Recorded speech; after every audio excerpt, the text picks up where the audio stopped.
Well, I would be pulling my hair out if I had any left. Yes, it's the same old subject that won't go away, but we need to take a fresh look at it again today because there is so much happening so quickly in the business community that is leading us right towards some very bad outcomes. And there are a lot of us saying it, just no one wants to hear it. So we're going to say it again. And I want you to be able to navigate the waters ahead and make the most of it for yourself and for your family. So let's talk about that today on the Daily Dance.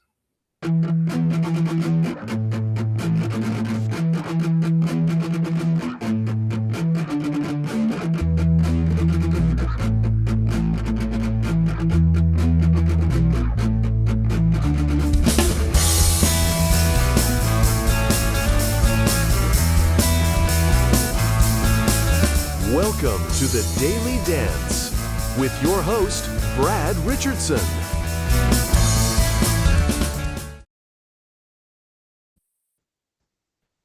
Welcome back to the Daily Dance, guys. And yeah, I'm kind of fired up today. We're gonna take a look again at AI and how that's affecting all of our lives right now in one way or another, whether we want it to or not. This is kind of an involuntary situation many of us are finding ourselves in. But it's not uncharted waters, no matter what anybody wants you to think. I have conflicting feelings because there are people who I really respect who have differing opinions from the opinions that differ from mine on a lot of key points and sometimes differ a lot. And I know I'm not claiming that I'm right about everything, but man, there's enough to talk about, enough to be concerned about that. Yes, we're going to dive in again and maybe get a slightly fresh angle.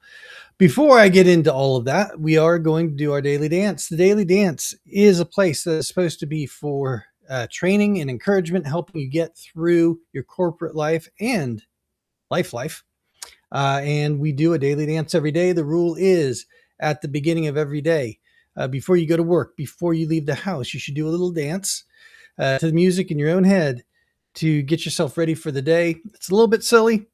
It's very purposeful and helps us not take ourselves too seriously while we take what we're doing seriously enough. Without further ado, let's all do our daily dance.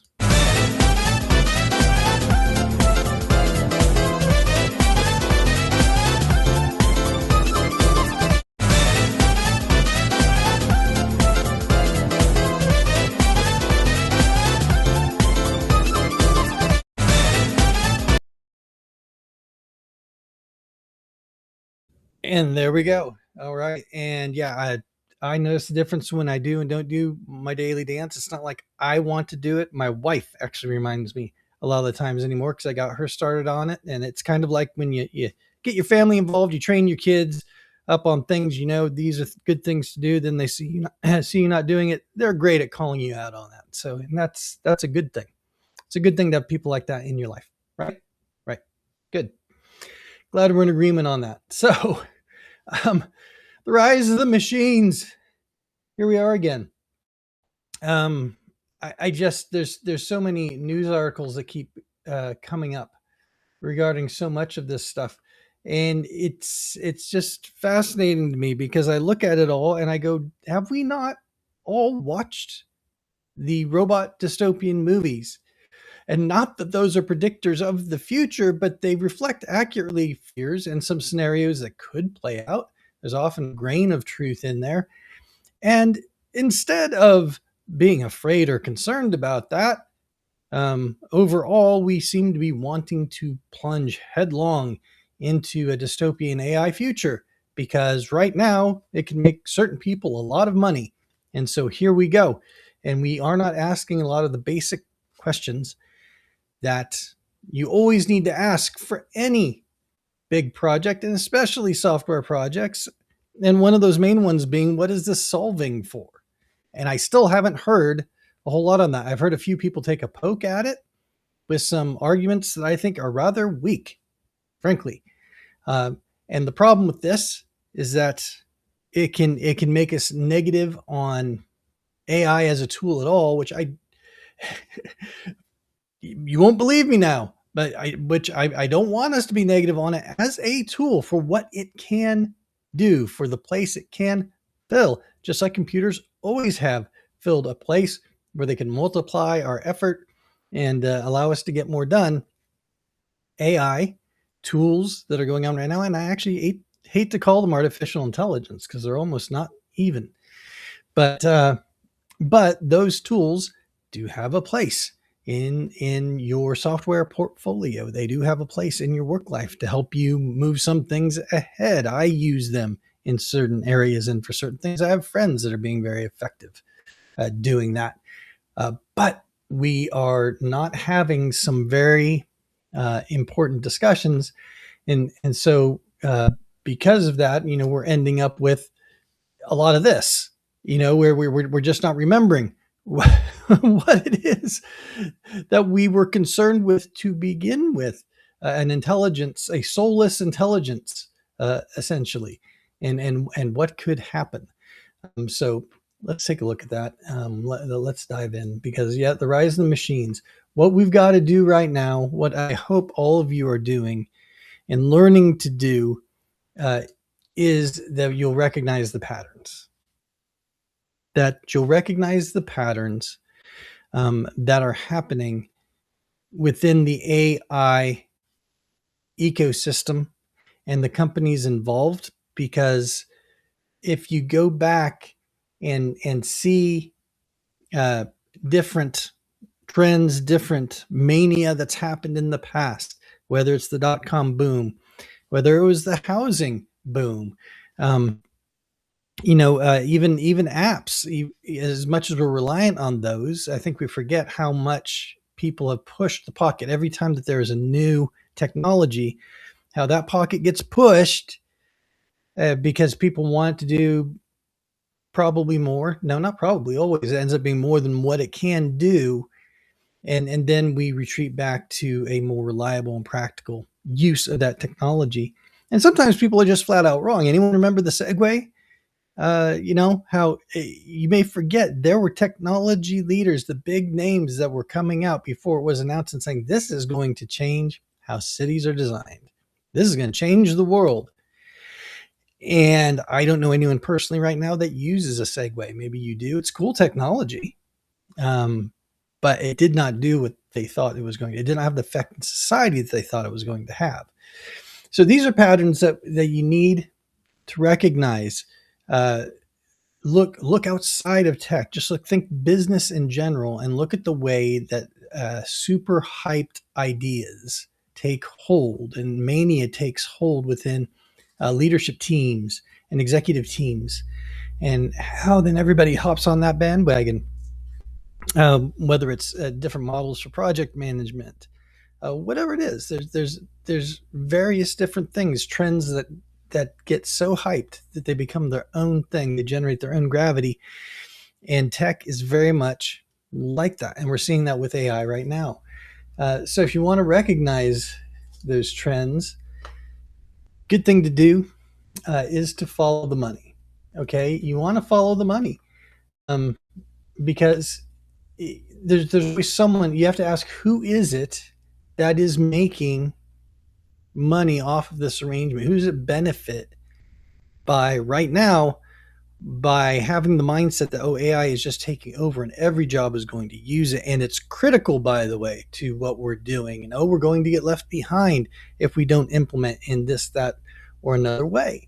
And you have to ask, who's making the money? Just like the gold rush, right?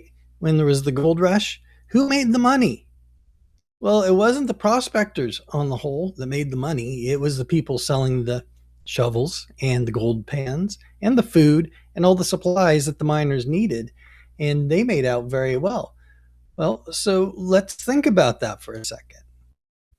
Who is it that is selling the shovels and the gold mining pans for the AI gold rush? And a lot of names come to mind, right? and a lot of leaders and CEOs uh, who, on the whole, I like and I have respect for, but all of us are human. We're not all AI, thankfully. We're human.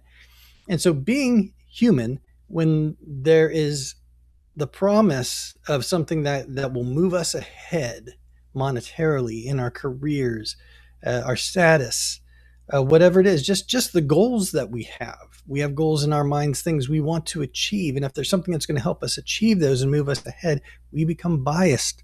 I don't know of anyone who is able to not be biased, especially by money. And it doesn't have to be about greed. It's just we're kind of wired that way. You get in the habit, at least initially, you need money to do what? To pay your bills. You need money for a lot of things in life. So you get in the habit of pursuing that for some very legitimate reasons, but then we don't stop. Enough is hard for us to grasp. And then ideals come into play, maybe with the product that you're producing, and you think it's going to do something wonderful for the world. If you're convinced, then that's a very powerful motivator that can lead you to do very great things and also very terrible things. Because you can start to get blinded. But you have to follow the money in this case and understand who's making the money. And it's, the AI companies for sure. It's NVIDIA. It's a lot of advisors and a lot of people that you hire that are going to tell you that AI is the future. They want to sound smart. The consultants that you're bringing on, they want to be and sound like they're on the cutting edge, and a lot really don't understand what's really going on, because none of those people that I have heard yet, I have not heard any of them, and I've posed the question where I can of what problem is this current crop of AI solving for us, for humanity? What problem, what pain point was there that's like, oh my goodness, thank goodness now we have generative AI or some offshoot that's going to do X, Y, or Z for us, and so that pain point will go away. Now, I'm sure there are a few use cases, and some people have pointed to different medical applications and things like that. But friends, let me tell you, even in situations like that, so much of the problems that we have going on in medicine, in politics, in the world, they're soul problems, they're character problems, they're moral issues. They are problems of us trying to wring too much money out of certain sectors and forgetting, losing all kinds of institutional data, the craft in medicine. And now I'm not involved in medicine. I have some family that is. My layman's observation, just from being someone who's used to troubleshooting things and diagnosing things and troubleshooting systems, is that a lot of the skills that get passed on, usually from person to person, the discipleship, if you will, the training that goes on, seems to just be lacking and to be missing. And we don't have medical professionals quite often that ask the right questions. And AI can be good in helping to pull some solutions out of a large set of data and diagnoses, but there still has to be excellent diagnosis to begin with. And there has to be some intuition involved based on years of experience that help a good doctor get to some solutions that maybe others don't see. And so that's just one example. But we have these heads of these tech companies are the ones telling us all these wonderful things about AI and oh my gosh, go ahead and you should be using it more and more and more and more. Well, that's a really good spiel coming from people that are making all kinds of money as we ramp up data centers and as we lean on AI infrastructure more and more and more. And you need to follow that money. You need to figure out who it is that's profiting. And when anyone who stands to profit a whole lot of money from this AI trend, please be cautious in what they say. Please run everything they say through that filter, okay? Because that's just, it should be common sense, I would hope, at this point. But we need to understand that this isn't just some kind of altruistic thing. This isn't, even Elon, who I support, and I would never bet against the man business wise, but his vision and his thoughts on AI, I think are that they're either right, and AI, we are going to get to AGI, maybe super intelligence, but that should be a problem. No one should be comfortable with that thought, because that's where we get into the dystopian scenarios that we've made stories about for decades.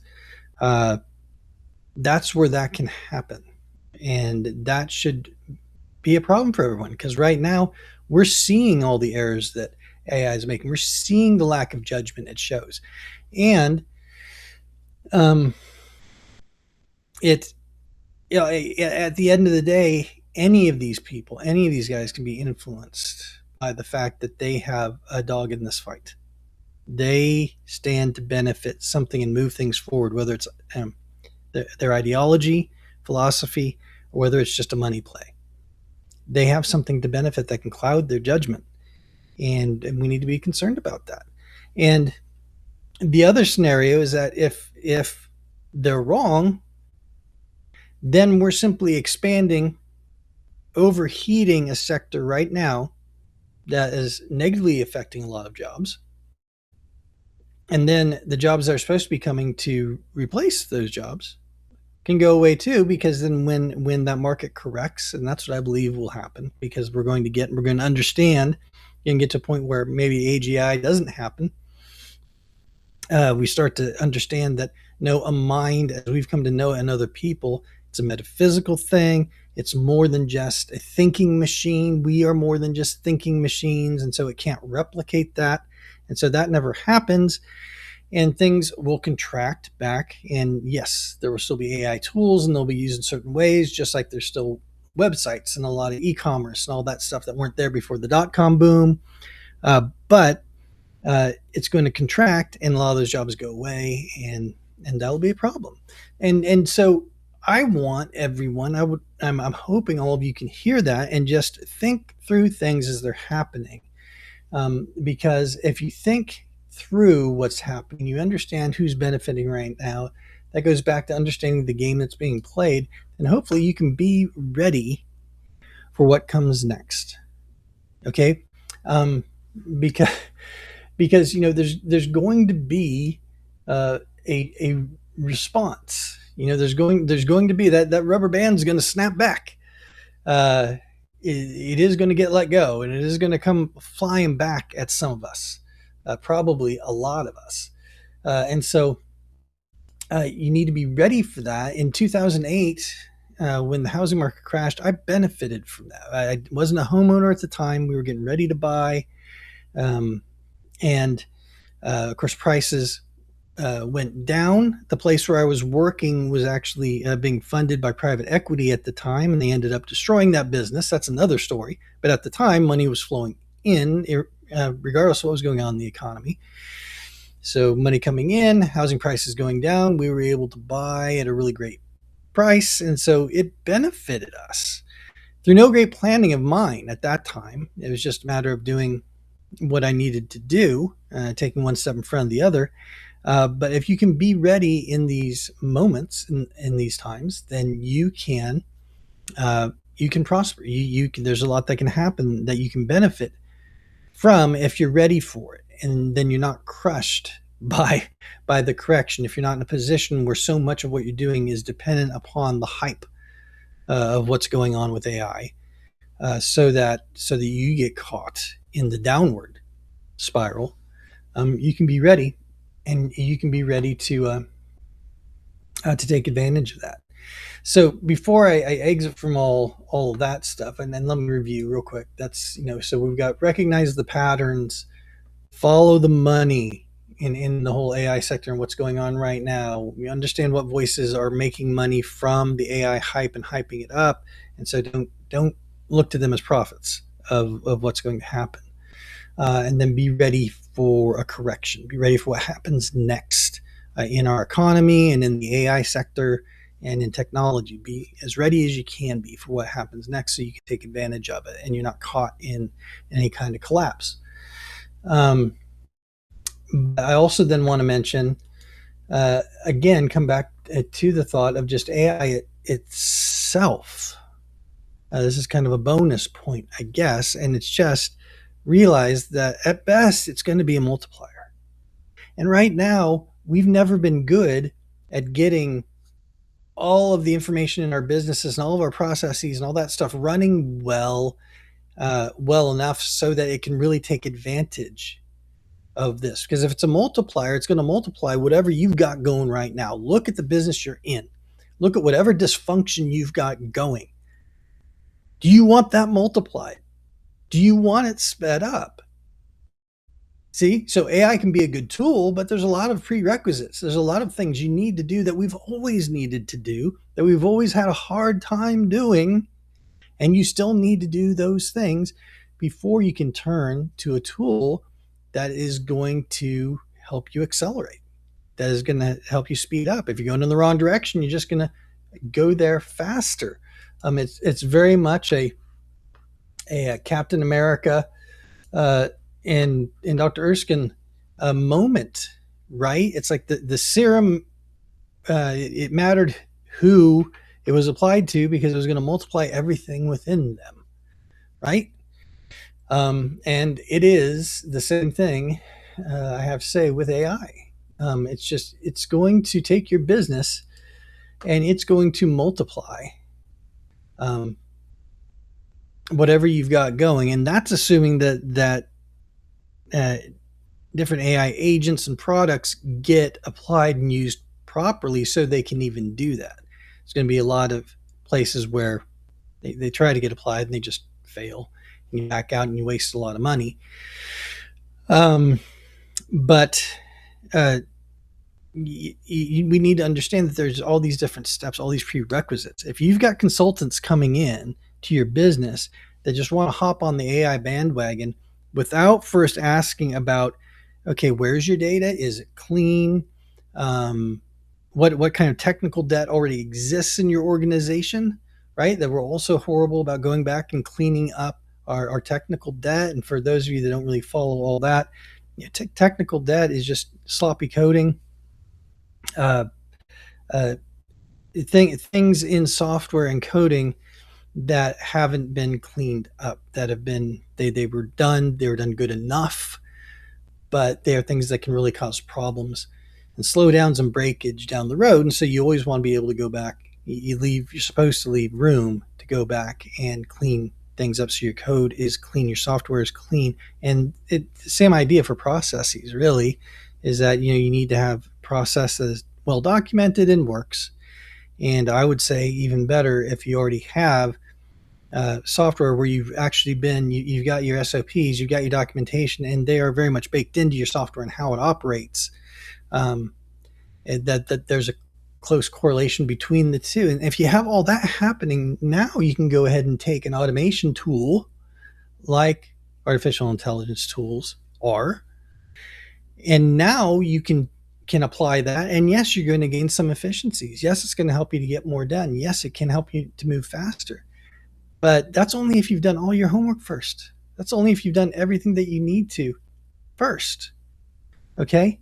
And so all this talk, all this hype that's going on within the AI sector, and all the circular, by the way, the circular investment that's going on. I thought I had a graphic for that. I guess I don't. But there's this circular investment that's going on with Microsoft investing in OpenAI, who then invests in NVIDIA, who then invests and they kind of all in a circular fashion invest in one another. And then the bottom line, they look great. My gosh, it's going great guns.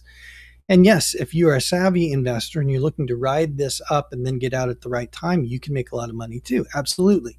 There is money to be made. There are companies that are going to do well from all of this. And even if there is a correction, there will still be winners who will do well after the fact, just like there was in the dot-com boom. It will happen. So it's not like it's all going to go down, but it's not going to be what we think. It's not going to happen like we think, and we need to keep that in mind so that we can make good decisions in our businesses so that we can make good decisions for ourselves. It's kind of like knowing what horse to bet on, right? We're trying to figure out who the winners are going to be.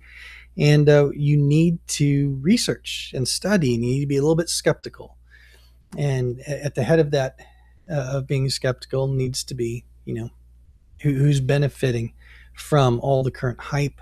Pay attention to that, and please don't use whatever their advice is about the market and about the future of tech firms that are leaning heavily on AI. Don't look to these people for that kind of fortune telling, because they have a dog in that fight. They stand to benefit from you using AI more. And look, and a last thing, and I know I'm bouncing all over here, but you've got to understand there's so many of these companies, the pure AI plays, they're not profitable yet. They're not profitable. They're increasing revenue. They're jacking up revenue, but they are not profitable yet. Should sound familiar. And again, just be cautious.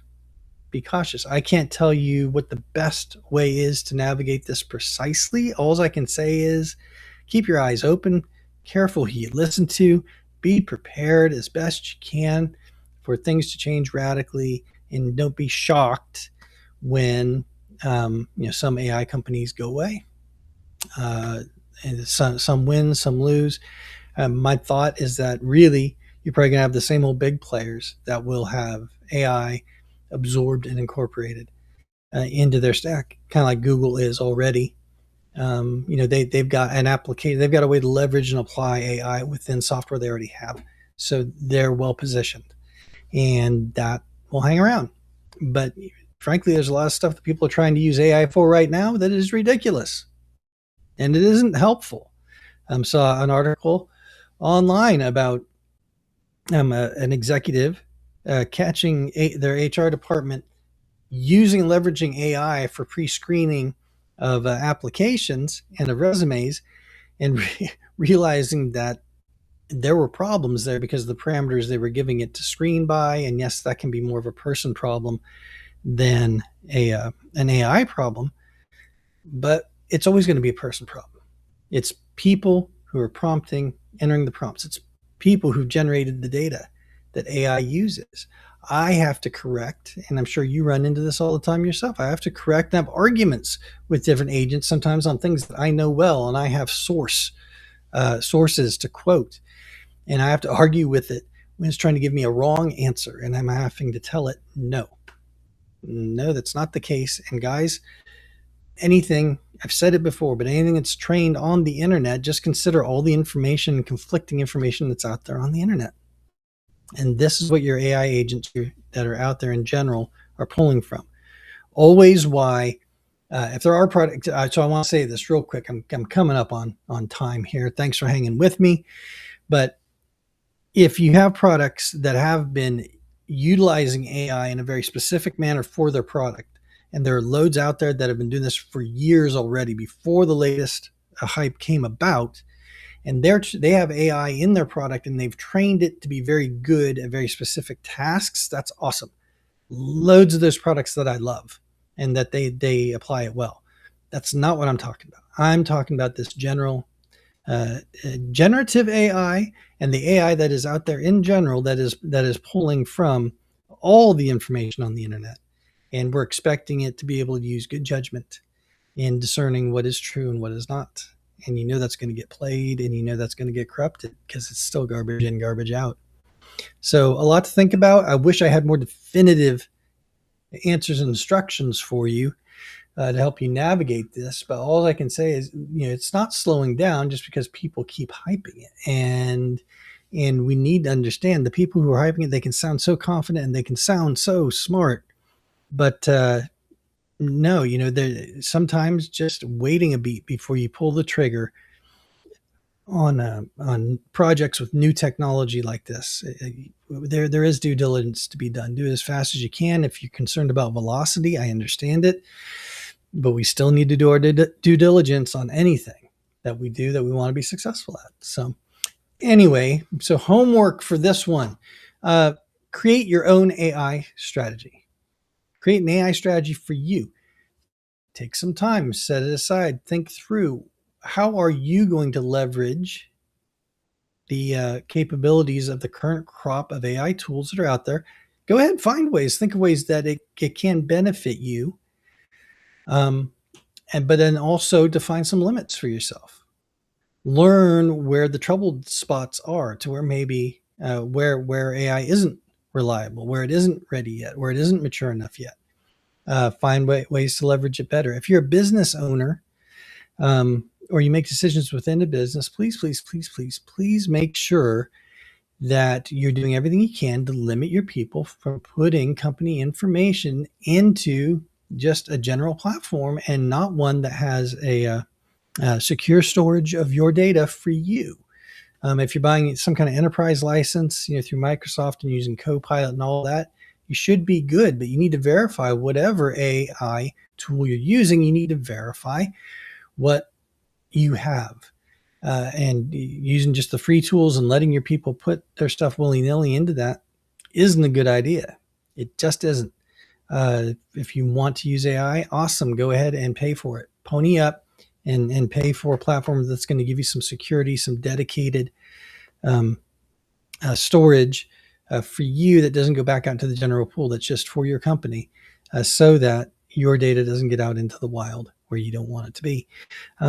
Very important to do. But so create your own AI strategy for you personally, or for whatever company you work for, wherever you have responsibilities. Sit down and actually create your strategy. Figure out the limitations, figure out the boundaries for you, what you're going to do, what you're not going to do. Okay.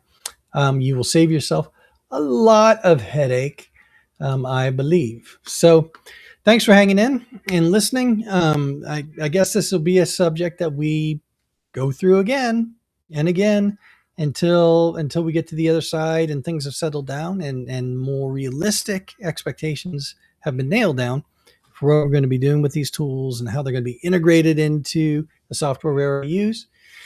But I appreciate you hanging in and listening today.